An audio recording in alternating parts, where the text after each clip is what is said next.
more exposure a little bit, I think. So you really use it a lot, the video, or on tour, or? Well, no. Well, I try.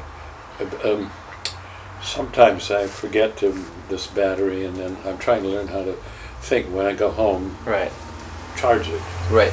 Right. Because no matter how small it is, yeah, then you always know it's full. Yeah. Trouble is, I don't remember.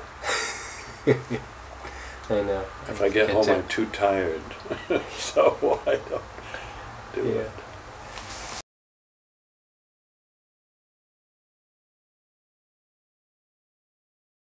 At some point I had heard like MC Richards talk about you and John Cage having some kind of mission, or some kind of, angels with a mission or something like that. This is where she wears the wonderful hat. Yeah. She's a wonderful person.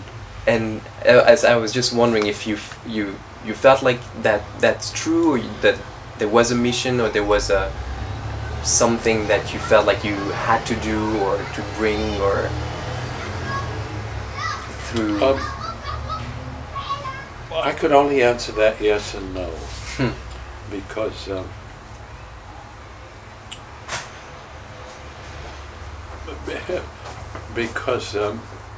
when we started to work together, and John proposed that we work this way, it was difficult, but it was also interesting. Right. Because it produced situations which I wasn't at all familiar with, of course, having always previously worked in a more conventional way, and I didn't think it was a mission. Right. Okay. Okay. I just thought it was interesting. Right. And I'd rather do this or explore it than not do it.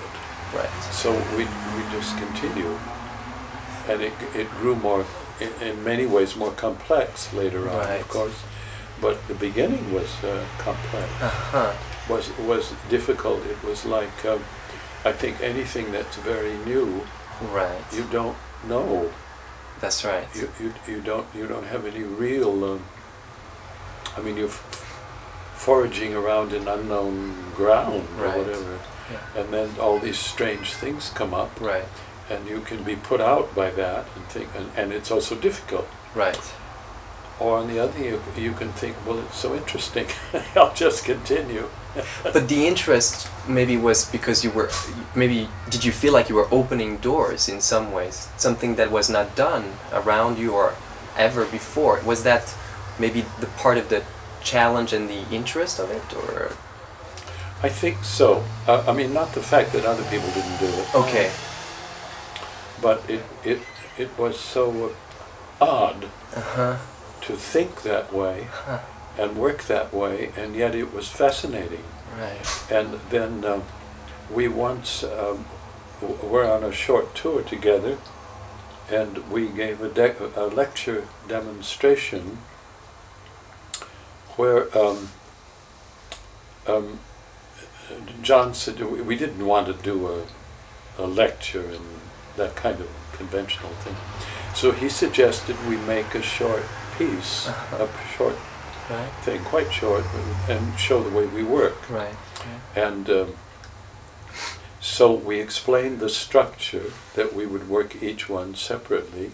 To each other? No, we explained it to the audience. Fantastic. Yes, so that they, even though they wouldn't know what it was, they would realize there was something going on. Right. And there was a piano, and he started to work there, and I went to the space. It was all visible. There were all so you worked, the process was visible. Yes. We just did it, and I explained we had planned a 3-minute sequence, divided in very simply so that they could get it into 1 minute, 1 minute, and 1 minute for structural purposes. So the process wouldn't be too long either. And then when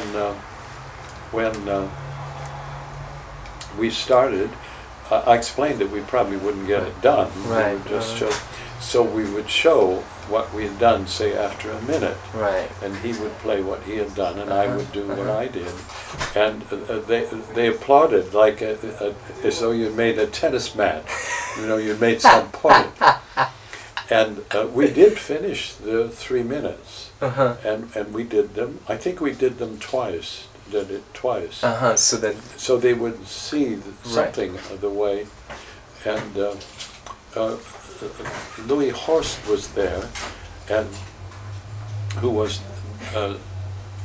who had been Graham's, Martha Graham's musical director, and he came up to me afterward and he said, that was interesting, Martha would never have done it.